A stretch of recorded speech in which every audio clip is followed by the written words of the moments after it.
Brestoise, Brestois, vous l'entendez, ce n'est pas Quentin ici. Quentin, malheureusement, terrassé par la terrible défaite face à Angers, peut-être terrassé face à la terrible composition de départ de Michel Derakarian.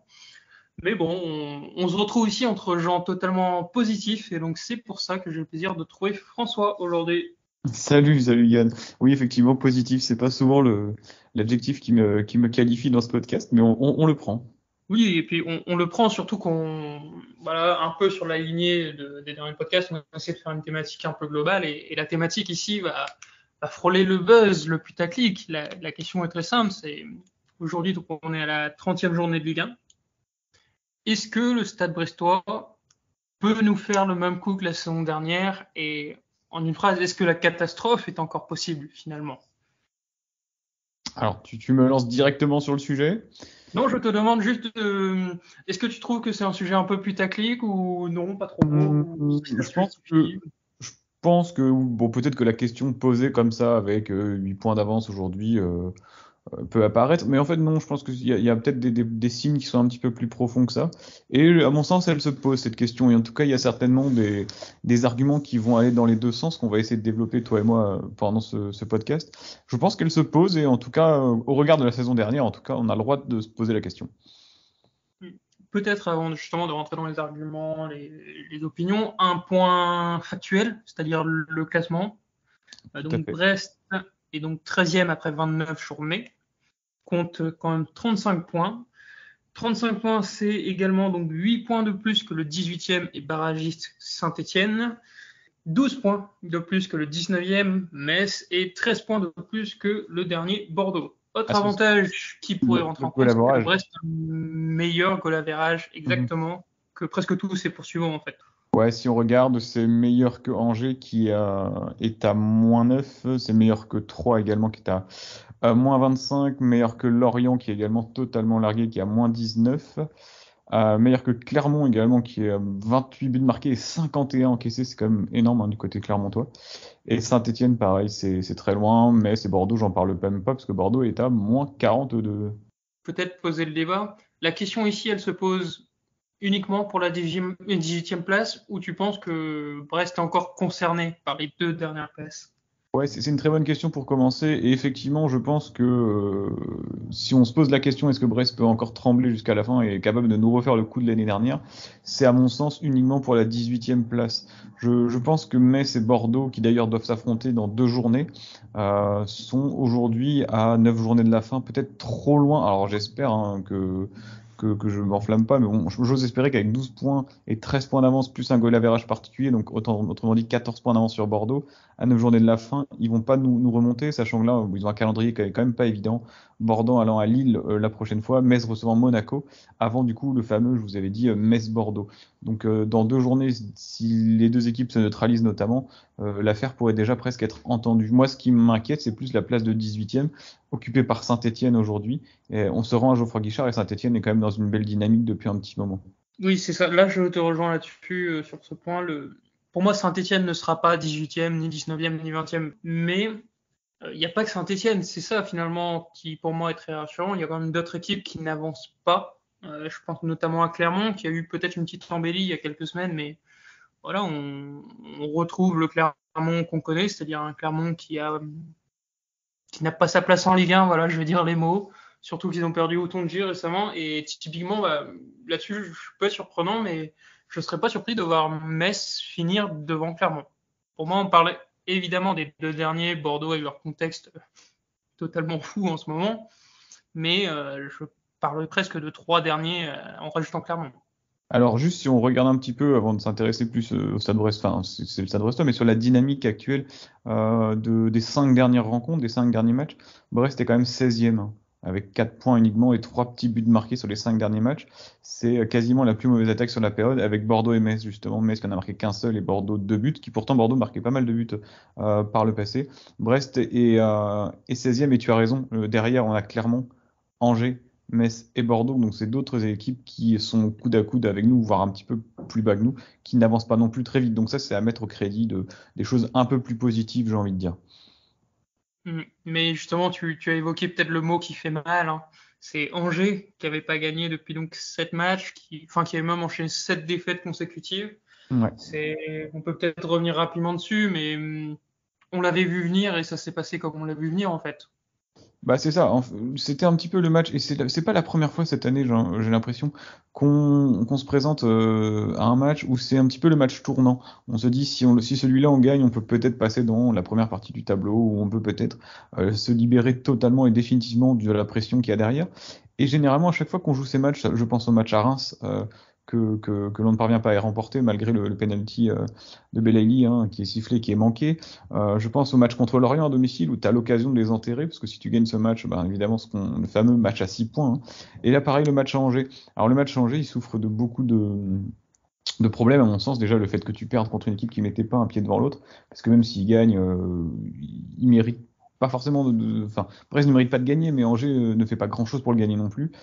Mais c'est la composition d'équipe que tu mets, quel est le message que tu envoies à certains joueurs. Je pense à Satriano, qui est là que pour 5 mois, qui fait une saison, entre une demi-saison avec Brest pour l'instant, très satisfaisante à mon goût, qui se retrouve sur le banc pour un Irving Cardona qui ne met pas les pieds devant l'autre.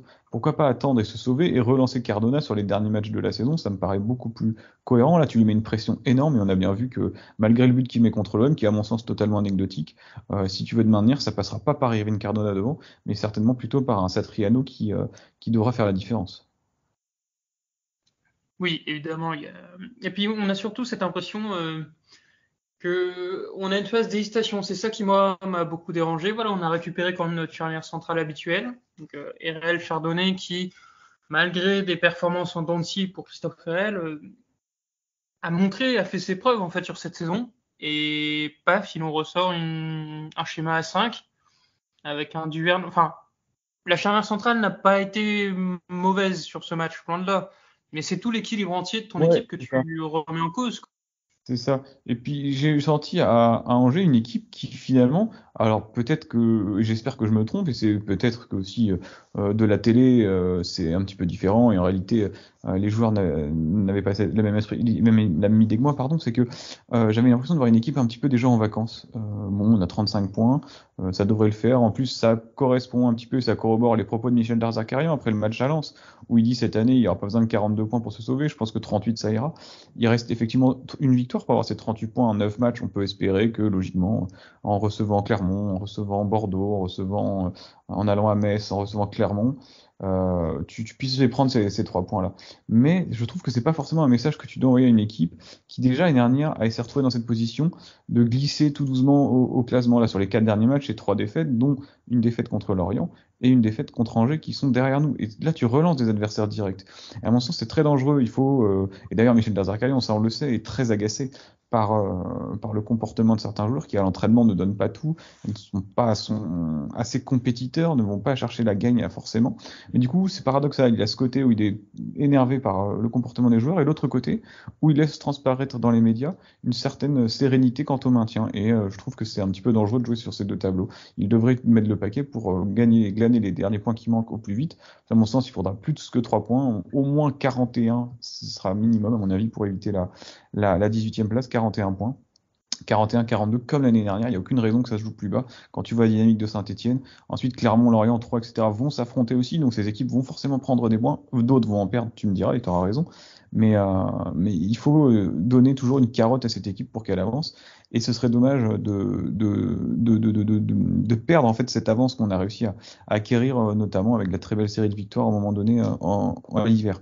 Et j'ajouterai une chose, c'est que, voilà, j'ai oublié ce que j'allais dire, mais ça me reviendra. Bon, moi, je vais tempérer. Je veux dire, je vois plus le maintien à 39, finalement, 38-39. Mais bon, ça peut effectivement évoluer. Et je vais rebondir rapidement sur ce que tu dis sur la carotte. Justement, Michel Carrion l'a mise, cette carotte. Cette carotte, c'était finalement de finir dans la première partie de tableau.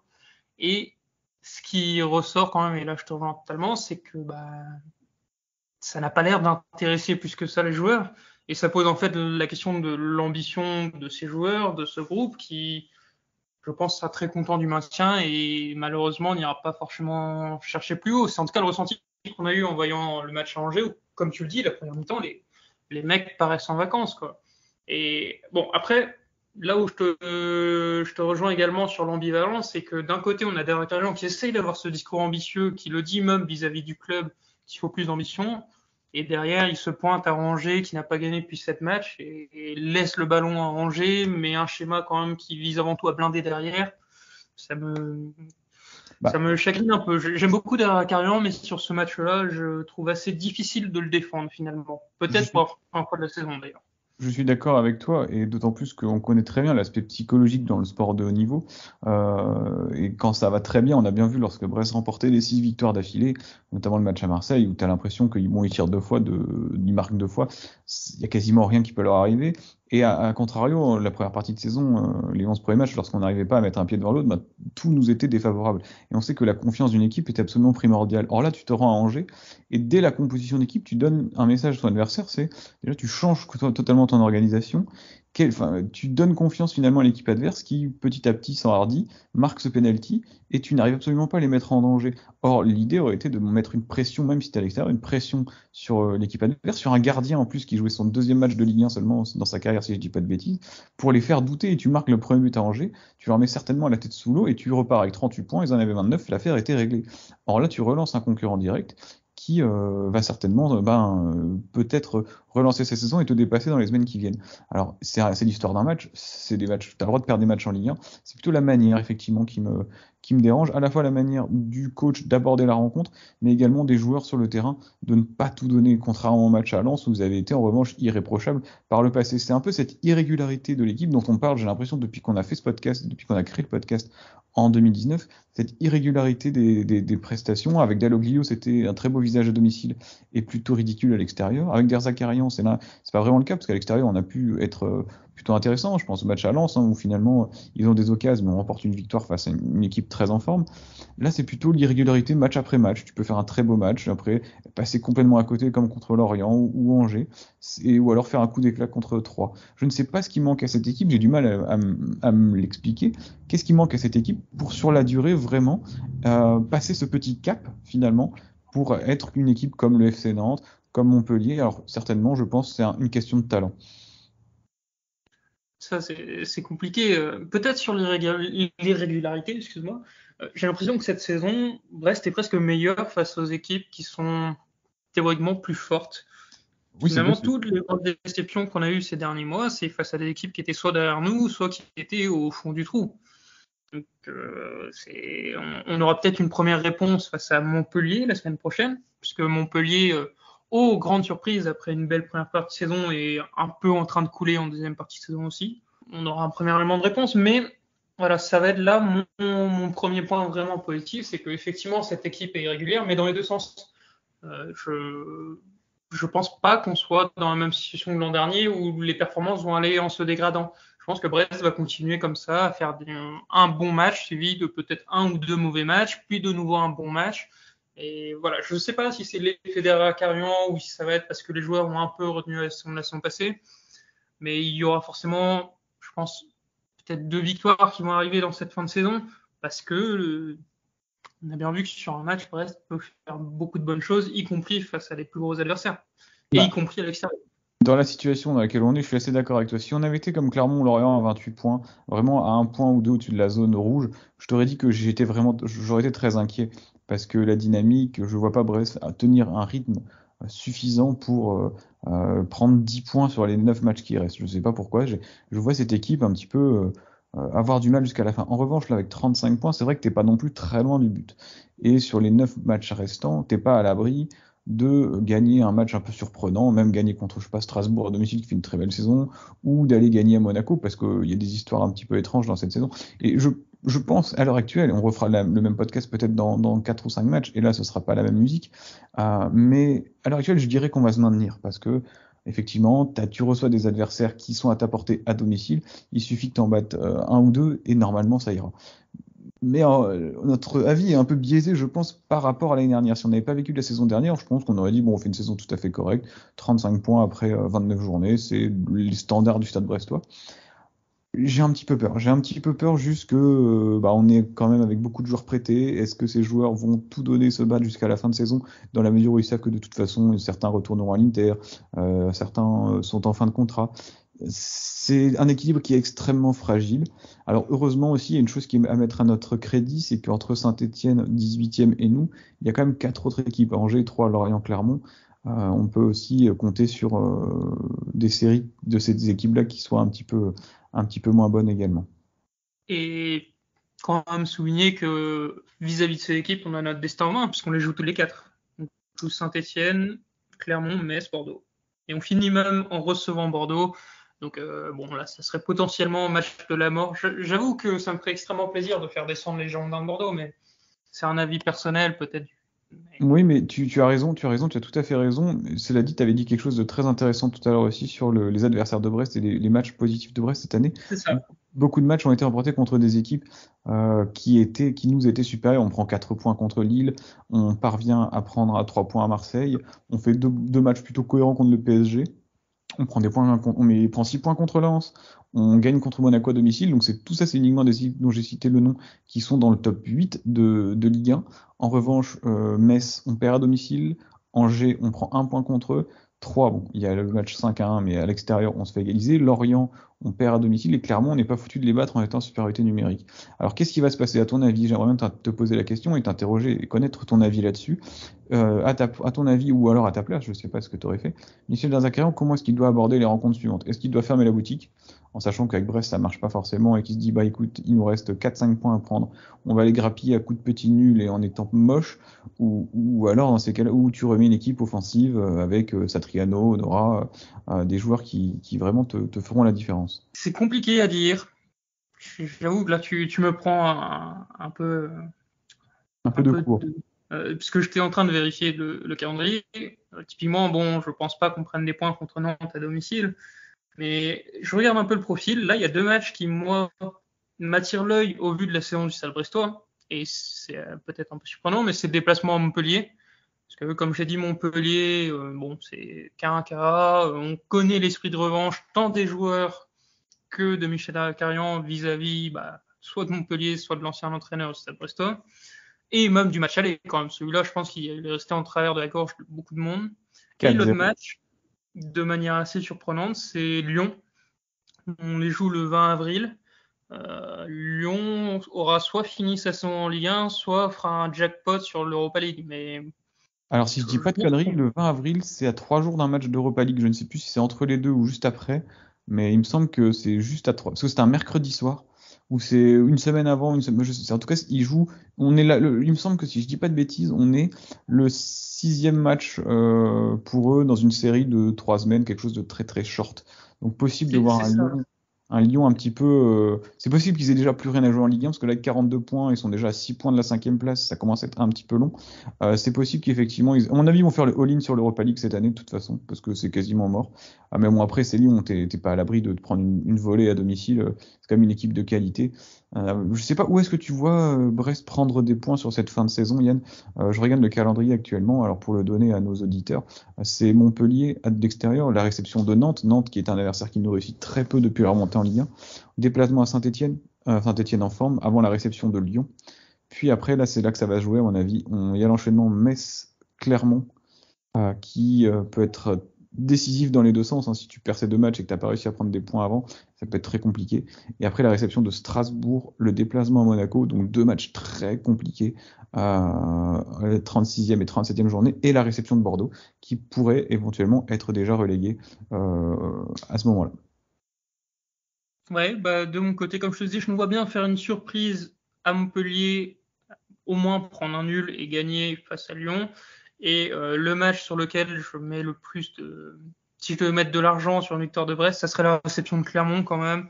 Parce que c'est un Clermont qui pour moi sera vraiment presque fini, on va dire, à qui il manquera quand même des joueurs importants. Cédric Outanji, donc out pour la fin de la saison, Oui, c'est si je ne me ça. trompe pas. C'est ça. Donc, et en plus, c'est une équipe qui, je trouve, a le profil pour se faire piéger par le Stade Brestois. Parce que, voilà, je reviens à ta question précédente. Clermont, équipe joueuse. Brest, peut-être équipe très pragmatique, très efficace comme ça. Et on sait que Clermont, si on leur met un bloc bas bien solide, bah, ils seront bien emmerdés. Et c'est ça, finalement, que Brest a mieux fait cette saison, soit à Lens ou à l'extérieur face à Marseille. Donc, je mets une grosse pièce sur Clermont, justement, avec un jeu qui, certes, ne sera pas flamboyant, ne fait pas rêver certains, mais qui, pour moi, suffira à nous offrir le maintien dès ce match qui sera donc la 35e journée. Tout à fait. Toi, comme ça, à titre perso, là, t'es pas inquiet à l'heure actuelle? Non, mais par contre, je trouve un peu. Il y a eu un petit changement de mentalité dans le sens où après la victoire face à Lens, j'étais un peu dans le même état d'esprit de Michel Carrière en me disant faut essayer de viser le plus haut, on peut essayer d'accrocher une 11e, 12e place. Là, j'ai un peu plus de défiance, on va dire. Je suis malheureusement convaincu qu'on finira entre la 14e et la 17e place, quoi. 14e et 16e, mais bon, Je pense aussi. Après, il faut pas non plus. ça fait un peu mal niveau ambition. On a mis de côté la 19e et la 20e, les 19e et 20e places. Si jamais Brest finissait 18e, n'oublions pas que c'est une place de barragiste et que ce ne serait pas non plus forcément terminé. Après, ce serait 3 clubs de Ligue 2, à mon sens, qui ne seraient complètement à notre portée. J'ai regardé un petit peu la Ligue 2 cette année, ça me semblait pas non plus extraordinaire. Bien sûr, mais ça resterait quand même un échec et un deuxième échec consécutif finalement. Mais après, tout à fait. Et après, au-delà de cette saison dont on a parlé, donc finalement, de toute façon, on va pas jouer les oracles. On ne peut pas savoir si Brest va se maintenir. On peut évidemment donner notre avis sur les matchs qu'on a pu voir précédemment, le match d'Angers sur lequel on est revenu, le match de l'OM. Je pense que tu es d'accord avec moi. On fait pas forcément un match qui est non plus ignoble, mais l'OM est tout simplement supérieur à nous. Pas grand-chose à dire là-dessus. Et le match de Lens, où c'est plutôt un bel exploit d'aller gagner à Lens. Mais au-delà de ça, tu pourras revenir sur ça si tu veux, mais juste, je te pose une seconde question. Au-delà du maintien cette année, et j'ai posé la question sur Twitter l'autre jour, quelle est finalement l'ambition du Stade Brestois et quel est l'avenir du Stade Brestois dans cette Ligue 1? On sait que l'année prochaine, 4 clubs vont descendre directement, 4 descentes sèches, donc il faudra absolument finir 16e au pire. Euh, Est-ce que c'est pas finalement reculer pour mieux sauter? Parce que là, on enchaîne les prêts. On sait que Agoumé et Satriano vont partir. On se quid de Pierre Gabriel. Des joueurs sont en fin de contrat. D'autres sont à 1 an de la fin du contrat. Donc c'est possible qu'ils partent également si on veut avoir un petit peu d'argent sur eux. Moi, c'est ça, plus ça qui m'inquiète. C'est encore une fois cet été, si on se maintient, et si on descend aussi, mais si on se maintient également, il faudra tout reconstruire au Stade Brestois. Oui, et là où je rajoute un élément d'inquiétude, ça peut être un peu unpopulaire, on va dire, mais en plus on se rajoute la contrainte d'un nouveau stade qui financièrement va forcément te limiter. On attend les annonces donc qui devraient arriver semaine prochaine, d'après ce que nous avons publié, donc c'était 29-30 mars, quelque chose comme ça. C'est ça. On attend évidemment le budget qui sera alloué, mais on n'est malheureusement pas naïf. On sait que un gros budget pour le stade, ça signifie aussi de l'argent en moins pour bâtir une équipe. Et de manière très caricaturale, est-ce que ça vaut le coup de faire un all-in sur son stade si tu te retrouves à devoir y mettre une équipe de Ligue 2 à terme? Mais c'est ça, je suis tout à fait d'accord, il y a le paradoxe, mais après, il y a aussi le côté que tu es obligé si tu veux faire grandir ton club sur le long terme, d'avoir ce stade, mais à moyen terme, est-ce que c'est pas quelque chose qui va te mettre une vraie épine dans le pied si on regarde, et encore aujourd'hui, tu en parlais avec moi l'autre jour, on sait qu'à cause des différentes crises actuelles, à la fois celle du Covid et de la guerre en Ukraine, les prix notamment des matières premières, des matériaux ont explosé. C'est certainement un prix du stade qui va être multiplié. Tu évoquais possiblement une multiplication par 2 par rapport aux premières annonces. C'est effectivement un gouffre pour un club comme Brest. Et si on prend des clubs qui ont refait leur stade dans les années passées, je pense à Arsenal et Lyon, qui ont fait des très beaux stades, mais qui sportivement ensuite ont eu énormément de mal. Là, on voit Arsenal revient petit à petit dans la danse. Après combien d'années je dirais pas purgatoire, mais combien d'années en disparaît? C'est au moins 4 ou 5 ans sans Ligue des Champions, sans un renouvellement profond de l'effectif. Et Lyon qui aujourd'hui, malgré son nouveau stade, n'a pas gagné le moindre titre depuis qu'ils ont ce stade-là et ont enchaîné les saisons au milieu décevantes. Si, je crois qu'ils ont gagné quelques coupes, mais bon, on va quand même pas aller se comparer avec Arsenal, on peut comparer avec des Oui, choses Arsenal, peut-être. oui, mais je parlais de Lyon au niveau des titres. Ouais, Arsenal, c'est juste, c'est toute proportion gardée évidemment, mais ils ont construit un nouveau stade et depuis, c'est plus les Gunners de Highbury. Oui, tout à fait. Non, mais même on peut se comparer par exemple au Havre, qui a eu un peu cette situation. Mais après, pour revenir, je suis d'accord, on a besoin d'un nouveau stade. Il y a besoin, le club a besoin pour avancer. Mais comme tu l'as dit, il y a le contexte des 4 descentes la saison prochaine. Euh, Ça va être quand même l'année charnière. Et si on se retrouve un peu à poil financièrement sur cette année charnière-là, sachant qu'en plus, On y reviendra après, mais je pense que Brest va de nouveau avoir des gros départs cette saison et cet été. C'est, voilà, je suis habituellement très positif, mais autant sur la fin de saison, j'ai pas trop de doutes, autant sur la prochaine, je suis malheureusement déjà inquiet. Si on devait mettre en lumière quelques éléments positifs, lesquels seraient-ils? Je pense qu'on peut notamment compter sur la stabilité à la direction et notamment la confiance qui est accordée à Grégory Lorenzi, qui depuis qu'il est au club nous a très rarement déçus. Donc là-dessus, il y a aussi, c'est quand même un point plutôt positif de se dire, bon, on peut s'appuyer sur quelqu'un qui connaît le club, qui travaille bien. En revanche, sur les aspects négatifs, c'est effectivement, tu l'as dit, la masse de départ qui pourrait nous toucher et la perte de joueurs très importants. On a perdu Perrault et Diallo. Ensuite, on a perdu Fèvre en plein hiver. Celui qui va suivre, on sait que Franck Nora va être très sollicité. Ça pourrait être également le cas de Marco Bizot, qui finalement est un peu la révélation du Stade Brestois cette année, surtout cette partie 2022. Une équipe qui, si la mayonnaise ne prend pas rapidement l'année prochaine, parce qu'on sait en fait finalement, tu l'as dit, c'est 4 descentes sèches, les équipes qui vont se maintenir, c'est celles qui débuteront bien aussi. Tu peux pas te permettre, je pense, comme cette année, de commencer avec 11 matchs en victoire. Ce serait catastrophique pour le maintien. C'est ça. L'autre point positif que j'ai rajouté, ça reste quand même Michel Akarian, parce que certes, on se fait chier sur certains matchs, beaucoup de matchs peut-être, mais la recette fonctionne et fonctionne depuis des années. Il n'y a pas de raison qu'elle arrête de fonctionner non plus. Mais ça me paraît un peu juste en fait.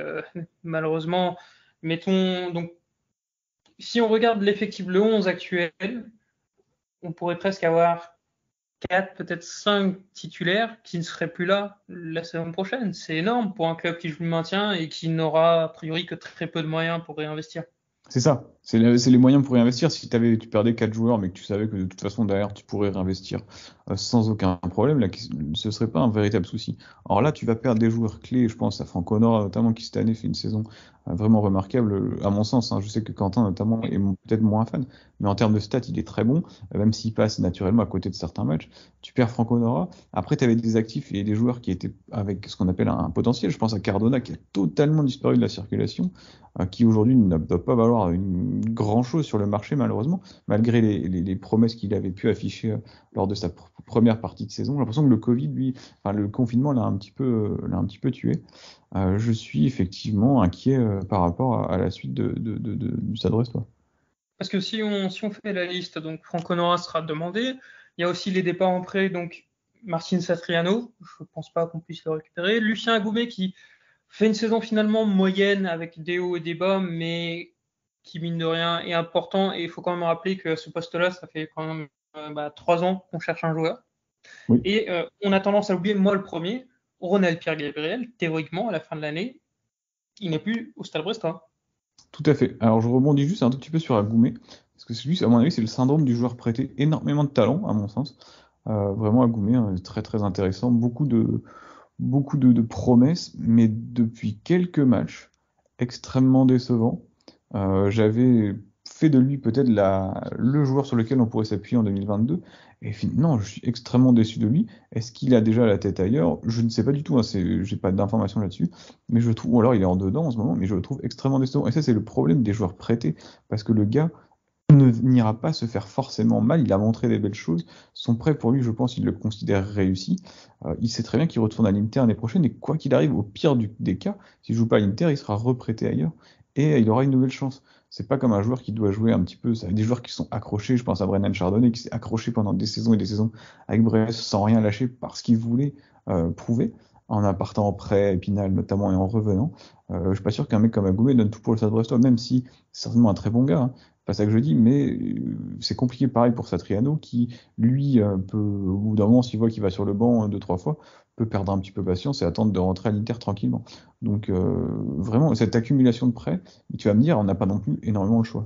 Non, et puis après, regarde, il y a le contre-exemple parfait, c'est Ronald Pierre-Gabriel, prêté, bon, certes 2 ans, donc ça peut jouer, mais même cette saison avant sa blessure, voilà, il n'y a pas eu de souci. Et puis sur Agoumé, moi je suis moins sévère dans le sens où je trouve que sa volonté et son engagement est toujours là. Effectivement, il est en dedans. On voit peut-être plus qu'en première partie de saison quand même que c'est un jeune joueur qui fait beaucoup d'erreurs bêtes. N'est-ce pas le match face à Angers? Mais son engagement n'est pas à remettre en cause finalement. Et Martin Satriano, c'est pareil. Alors qu'en plus, Satriano, faut quand même donner un peu des éléments de contexte. C'est un joueur qui est donc arrivé à Brest, qui ne parle pas français évidemment, mais qui parle très peu anglais également, et qui a de ce que j'ai compris, quelques bases d'italien, et il parle espagnol, mais je crois que personne d'autre ne parle espagnol dans l'effectif. Donc c'est très difficile pour lui d'arriver dans ces conditions-là, et malgré tout, bah, moi je suis assez content de ce qu'il fait sur le terrain, et Ah on oui, était carrément. tous dégoûtés finalement de le voir sur le banc la semaine dernière, surtout bon, profiter d'un Steve Mounier qui lui est peut-être ma grosse déception de cette deuxième partie de saison. Carrément. En parlant des cas individuels, est-ce que tu as un avis sur notre Lionel Messi à nous? J'ai nommé Youssef Belaïli qui a fait hier enfin, je sais pas s'il a fait un bon match parce que j'ai pas regardé, mais en tout cas qui a fait une belle passe décisive pour Slimani pour le barrage de Coupe du Monde au Qatar. Qu'est-ce que tu penses des premiers mois, des 2 premiers mois de Youssef Belaïli à Brest? Là, c'est terrible parce que ça fait un mois et demi qu'il est là. Et j'arrive toujours pas à me faire d'opinion, dans le sens où je trouve qu'il n'a pas eu les matchs pour se mettre en bonne condition. Euh, il a fait quelques bons trucs, mais aussi quelques trucs qui restent mauvais, notamment à Reims. Son penalty, je l'excuse, mais par contre, ce qui s'est passé après le penalty où il a totalement disparu, ça, j'ai beaucoup de mal. Et à côté, hier, effectivement, moi, j'ai regardé le match. Donc, au-delà de la belle passe décisive, ça a quand même été un régal. Ça a été, en termes d'engagement, quelque chose d'absolument remarquable. Et même si j'ai pas à me plaindre de son comportement à Brest, s'il mettait les mêmes ingrédients chaque week-end avec le Stade Brestois qu'il les a eu, enfin, que hier avec l'Algérie, mais ça serait un des meilleurs joueurs de l'équipe sans aucun débat. La question, c'est de savoir s'il peut et s'il le veut. Mais bon, Tu as noté vraiment une différence nette entre ce qu'il fait à Brest et ce qu'il fait avec le milieu de l'Algérie? oui, Parce que là, notamment en termes d'effort. il se prépare avec Brest pour les matchs de l'Algérie. Mais c'est un peu ça. Après, si ça avait été vu en amont avec le club, etc., il n'y a pas de souci, dans le sens où je pense que, puisque du coup, il y a le barrage retour, je crois que c'est semaine prochaine, je pense que Youssef Laïli continuera à jouer à fond avec le Stade Brestois après, quel que soit le résultat final. Donc, j'ai pas trop d'inquiétude, mais finalement, encore une fois, ça rejoint un peu Satriano. Je n'ai pas compris pourquoi il n'était pas là face à Angers. Peut-être que le coach a des éléments en plus, mais je n'arrive toujours pas en fait à me mettre d'opinion sur lui parce qu'on le voit trop peu ou dans des conditions trop mauvaises.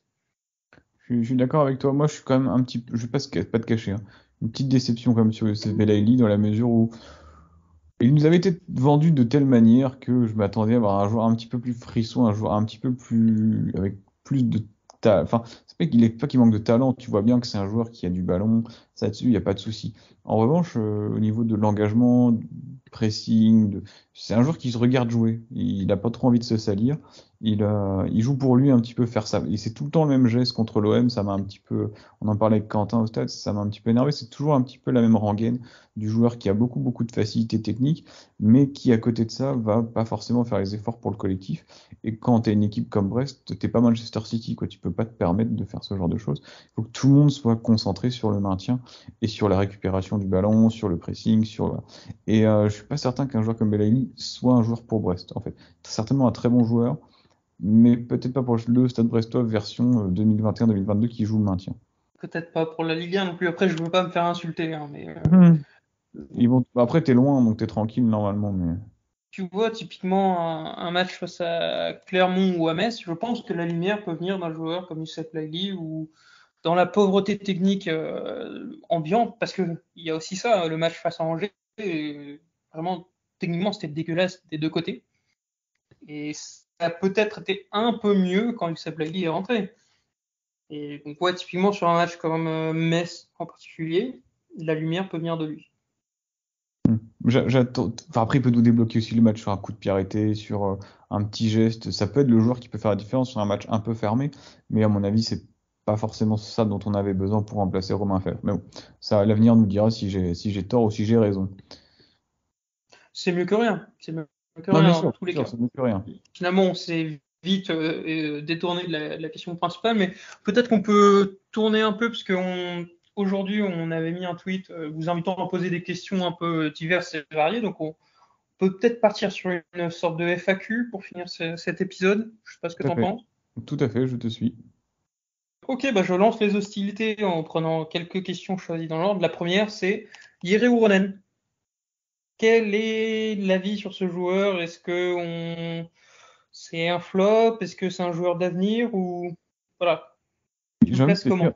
j'ai envie de te dire que c'est un petit peu comme c'est à l'image d'Adresse cette année. C'est difficile d'avoir un véritable avis tranché sur un élément. Il a une carrière, enfin une carrière, une partie de carrière brestoise extrêmement surprenante parce que je l'avais trouvé très bon. Moi, je me souviens contre Rennes à domicile, plutôt convaincant à Lyon sur le premier match. Depuis, je le trouve très neutre. Pas forcément de mauvaises choses, rien d'extraordinaire non plus, mais plutôt tendance à le trouver plutôt moyen moins quand même. Tu vois ce que je veux dire? Je trouve que quand c'était Duverne à gauche, c'était mieux, et pour autant, Duverne, c'est pas non plus Roberto Carlos. Donc, un petit peu déçu, je m'attendais à un joueur plus fiable au regard de son parcours, de son passé, de matchs qu'il a joué en Belgique, dans des clubs qui ont joué l'Europe et tout. Je trouve, bon, il fait rien de mal, mais il fait pas non plus grand-chose de très bien. Donc globalement déçu par Yerry Ronen, pas par son comportement, parce que je trouve que c'est un battant, qu'il lâchera rien, et ça se voit rien qu'à son visage, qu'il lâchera rien le type, mais certainement un petit peu limité. Est-ce que c'est un problème d'acclimatation ou pas? Je sais pas, je crois que tu es assez sévère sur lui aussi. Ce qui me dérange le plus aujourd'hui avec Jere Uronen, c'est que j'en suis à un stade où j'ai l'impression que Michel Rakarian, face à Angers, met un système à 5 derrière, parce qu'il n'a pas confiance en Uronen. Que c'est littéralement la seule raison pour laquelle il préfère renforcer son bloc défensif, parce qu'il a l'impression qu'à gauche, ça rentrera comme dans du beurre. Et malheureusement, le match face à Angers, bon, certes, beaucoup de choses ont été mauvaises, mais lui n'a pas brillé du tout. Et contre l'OM, Après, contre l'OM, il joue avec Belaïli devant lui, qui ne défend pas du tout, ça ne l'aide pas non plus. voilà, c'est ça. Il y a quand même eu quelques bons matchs, mais de même déçu et même très déçu, je dirais, par Ronen. La question maintenant, c'est de savoir, je vois pas comment on peut revendre un joueur comme ça cet été, ou en tout cas sans faire de pertes massives, sachant qu'en plus ça impliquerait de devoir recruter de nouveau un titulaire à gauche. Je, je pense malheureusement que, enfin peut-être heureusement, mais il va presque falloir considérer Ronen comme une nouvelle recrue cet été et essayer de repartir à zéro. Mais ouais, sur cette saison, grosse déception. Cela dit, je continue avec lui l'an prochain, déjà parce qu'on n'a pas le choix en fait. C'est ça. De toute façon, il y a des choix qui vont être simples, hein, parce que on les aura pas, les choix, tout simplement, tu as raison. Ce sera un joueur qui sera sous contrat, et ce sera pas une priorité de remplacer Euronen. Il y aura d'autres postes qui seront vacants, et ce sera d'abord, après, on a déjà vu dans l'histoire du foot des joueurs qui ont eu du mal à s'adapter, notamment, bon, on sait que c'est pas forcément facile quand tu viens, quand tu connais pas la culture, etc., de t'adapter dans un nouveau club. En plus, on sait que Brest, c'est un petit peu particulier, t'es loin de tout, loin de sa famille. On voit notamment sur les réseaux sociaux sa femme qui va et vient, mais souvent elle est absente, donc certainement un joueur qui se retrouve seul. Pas forcément évident, et on peut dire, oui, on va entendre toujours la remarque un peu à la con, oui, bon, vu ce qu'il gagne, il va pas se plaindre, mais si, un humain, il peut gagner tout l'argent du monde, s'il est malheureux, il va pas forcément être épanoui, il va pas forcément être bien dans son travail. Donc on va lui laisser sa chance, mais pour l'instant, je dirais pas, je dirais un flop, hein, je dirais une petite déception. Un autre joueur qui est qualifié de déception, et c'est la deuxième question qu'on me pose, c'est Steve Mounier. Est-ce que double question finalement, la première c'est est-ce que tu vois un avenir à Brest?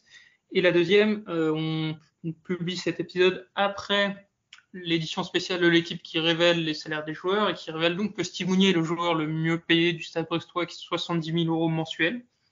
Estimation de l'équipe, hein, bien sûr, à prendre avec des pincettes. Est-ce que c'est quelque chose qui te surprend, choque? Et donc, est-ce que tu vois un avenir à Steve Mounier? Alors déjà, première info sur Steve Mounier, il a joué un match amical avec le Bénin, je sais pas si on l'avait pas tweeté, et il a marqué. Donc déjà, ça c'est plutôt positif pour lui. Il a marqué, il a été titulaire, il a marqué contre le Liberia, ils ont gagné 4-0, donc ça ne va pas valoir grand-chose de Liberia, mais toujours intéressant. Pour revenir sur ta question, alors donc il y avait la question, est-ce que je trouve normal qu'il soit autant payé, que ce soit le premier salaire, est-ce que je suis déçu? Oui, je suis déçu parce que finalement il n'a pas marqué avec Brest depuis le match face à 3, qui remonte où il était déjà pas titulaire. Et sinon, il faut remonter au match de Lille où il marque sur penalty. Et son dernier but dans le jeu avant le match de 3, c'est le match face à Lens, le fameux 4-0 en novembre dernier. Donc pour quelqu'un qui, lui pourtant, qui avait enchaîné contre Monaco, il avait marqué, contre Lorient, il avait marqué à Lorient, il avait marqué en qualif de la Coupe du Monde contre Madagascar aussi. Il avait plutôt bien commencé. Mais cette année, c'est une saison un petit peu décevante pour Mounier. D'autant plus que même ce qu'il faisait quand il marquait pas, c'est-à-dire peser sur le jeu, jouer de son corps, dévier les ballons, garder le ballon offensivement, il peine à le faire. Et d'ailleurs, ça se voit dans ses minutes jouées, hein, alors qu'il avait joué 90 minutes quasiment tous les matchs depuis le début de la saison. Depuis le match contre Lille en Ligue 1, il n'a plus dépassé les 60 minutes de jeu. C'était arrangé, sinon c'est 25 minutes contre l'OM, 16 contre Lens, 20 minutes contre Lorient, Reims, 25 contre 3 et une mi-temps contre Rennes, simplement. Donc effectivement, je suis très déçu par Steve Mounier, d'autant plus que c'est effectivement le joueur le mieux payé. Alors concernant son salaire, on en parlait tous les deux. Par contre, moi, ça me choque pas. Un joueur qui vient de Première Ligue, il a été recruté à une période où Brest, et il y avait encore de l'argent un petit peu, hein, ces moments où on recrute pour 4-5 millions d'euros, qu'on peut dépenser de l'argent, on recrute RL aussi à ce mercato-là, si je dis pas de bêtises. Alors non, ça me choque pas, c'est pas non plus extravagant, c'est quelque chose qui est dans les prix du marché pour l'époque, et effectivement, on peut peut-être s'en mordre les doigts maintenant, parce que c'est pas un joueur extraordinaire non plus, mais bon, c'est rien d'incohérent à mon sens, je sais pas ce que toi t'en penses, mais... Non, ça sur le moment, si on m'avait dit on paye Steve Mounier 70 000 par mois, j'aurais été très heureux. Et même à l'issue de la fin de saison dernière, qui était plutôt bonne pour lui, voilà, pas de souci. Là, effectivement, bon, sportivement, ça va moins bien. On va aussi préciser qu'il n'est pas aidé parce que le Stade Brestois a quand même cette tendance assez fâcheuse à ne faire aucun centre quand Steve Mounier est présent et à redevenir le FC Centre dès que Steve Mounier sort du terrain. Ce C'est qui est vrai que quand même, je n'y vois aucune explication logique. Et c'est même assez agaçant. Après, tu évoquais ses entrées. Au-delà du fait qu'il peut jouer, il faut quand même reconnaître qu'en dehors de sa rentrée face à 3, bah, c'est des rentrées presque inutiles, quoi, où il n'apporte pas grand-chose, on le voit presque pas. C'est c'est dommage parce que moi je pense qu'il a un profil qui peut être utile, surtout pour une équipe qui joue le maintien. Il a la mentalité pour. Mais bon, c'est un moment, c'est bien d'avoir la mentalité, mais la mentalité ne te fait pas marquer des buts, ne te fait pas gagner des points.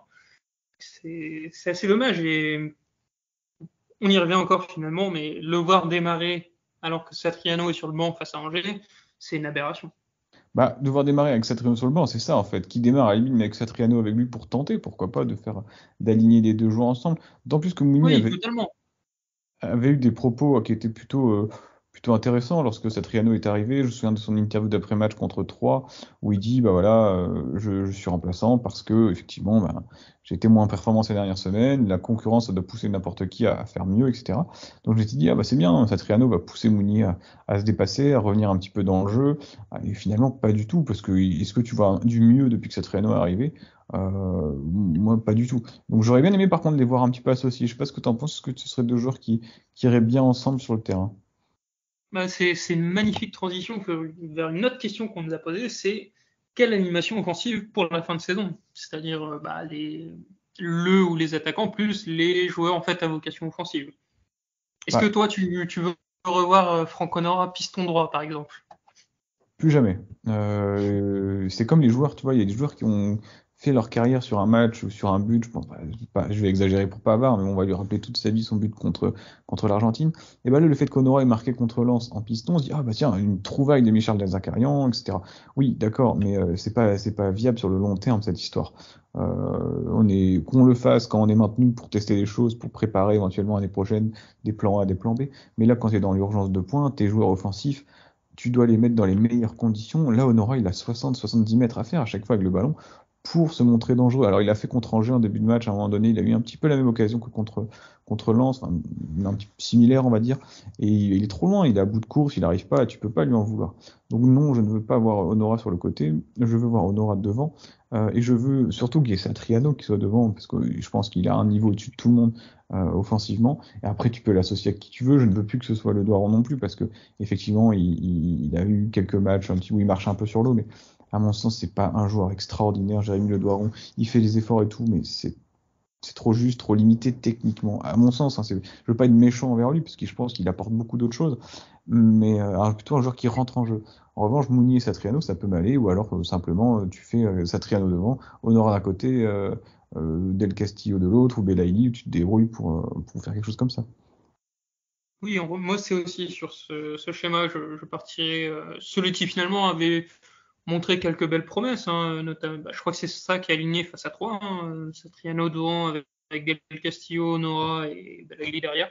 Moi c'est l'animation que je garde pour la fin de saison, avec bon, finalement c'est assez triste à dire et je pensais pas pouvoir le dire, mais je préfère peut-être voir Jérémy Doron que Steve Mounier aujourd'hui sur le terrain si jamais on doit mettre un système à deux, parce que le Doron apporte une dimension défensive que Steve Mounier n'apporte plus.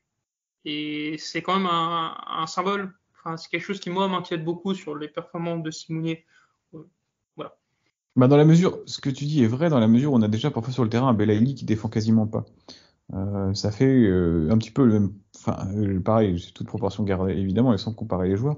Mais comme le PSG avec ses Messi, Neymar qui jouent offensivement et qui après ne reviennent pas défendre. Bref, il faut que les 11 joueurs, ou à minima 10 joueurs, enfin 9 joueurs ou 10 joueurs quand on compte le gardien, mais au moins 9 joueurs sur 10 de champ participent à l'effort défensif et que Satriano devant, lui, qui n'est pas avare d'effort, mais peut-être justement se repose et garde des forces et de la lucidité pour le dernier geste. Il est quand même assez intéressant de voir que dans nos deux réponses, il y a un joueur qui rentre pas dans l'équation, c'est Erwin Cardona. On nous demande d'une part si on le voit faire quelque chose sur la fin de saison et surtout si on a une explication à pourquoi il est devenu finalement. Je vais avoir des mots peut-être un peu forts, mais presque un joueur de Ligue 2 en fait. C'est pas, enfin, quand on regarde ce qu'il fait depuis quelques temps, c'est pas des mots forts. Je pense que c'est quelque chose qui est partagé par tout le monde. Et loin de moi et loin de nous, je pense, l'envie de taper sur lui ou de le descendre, parce que c'est un joueur que j'ai beaucoup apprécié. Je pense que il a du talent, mais c'est dans la tête, à mon avis, c'est complètement dans la tête. D'ailleurs, son geste après le but contre l'OM, où il montre sa tête, alors je sais pas ce que ça veut dire. Est-ce que c'est pour dire vous m'avez critiqué, mais je suis là, ou alors je vais rien lâcher? J'espère que c'est pour dire que j'ai rien lâché. Parce qu'il faut qu'ils comprennent que les supporters sont aussi en droit d'être déçus.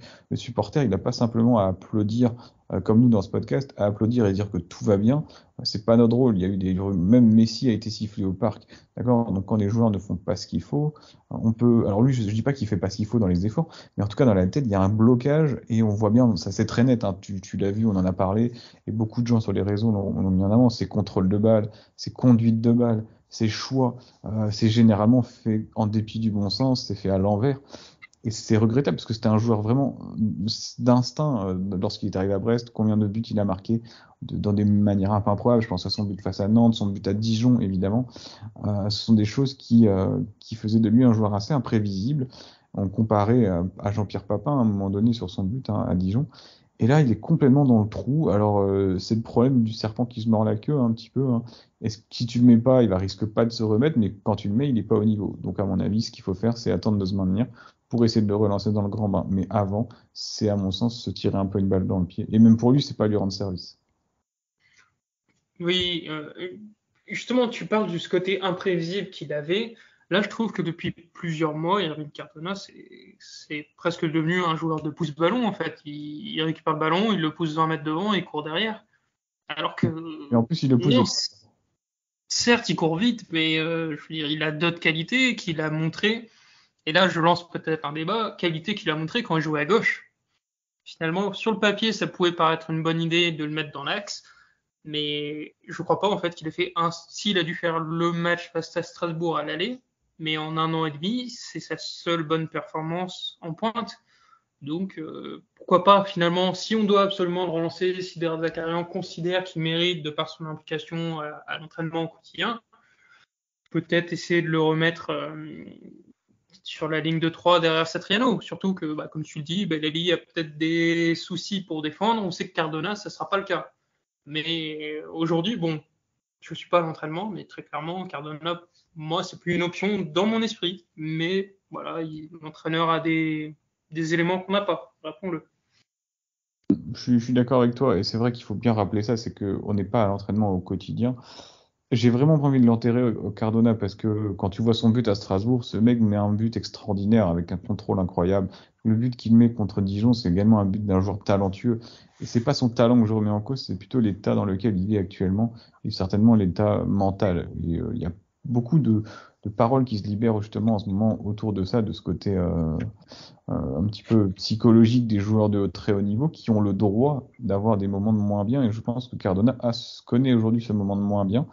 Mais malheureusement, le sport de haut niveau, de très haut niveau, ne laisse pas vraiment la place à des joueurs dans le doute.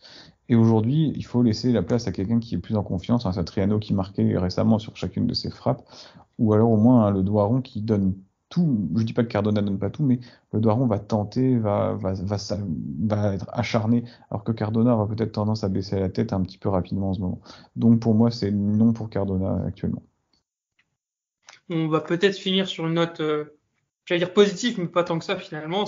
On a une question sur le joueur de la saison finalement pour l'instant, c'est Franco Nora. La question elle est très simple. Est-ce qu'on le voit rester cet été? Alors, joueur de la saison, déjà, je rebondis là-dessus. Oui, mais de plus en plus, ce qui est inquiétant et ce qui correspond un petit peu à notre glissade au classement, c'est Marco Bizotte, qui se montre décisif, ou en tout cas qui se montre dans chacun des matchs, même lorsqu'on perd, il arrive à s'en sortir avec une bonne note. Je rappelle, hein, qu'il s'en sort avec un 8 sur 10 à Rennes alors qu'on perd le match 2-0. Pour Honora, non, je ne le vois pas rester l'année prochaine. D'une part parce qu'il va être sollicité, deuxièmement parce que Brest a besoin d'argent, on le sait encore pendant au moins 2 saisons, 2 intersaisons consécutives.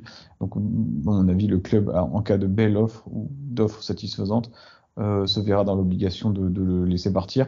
Je ne sais pas si tu partages mon avis, je ne sais pas à combien d'ailleurs tu le vois partir.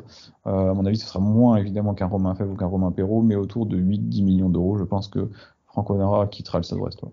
Je vois plus 10 que 8 quand même, parce qu'il a surtout montré pas mal de progrès en 2 ans. Il faut quand même le souligner.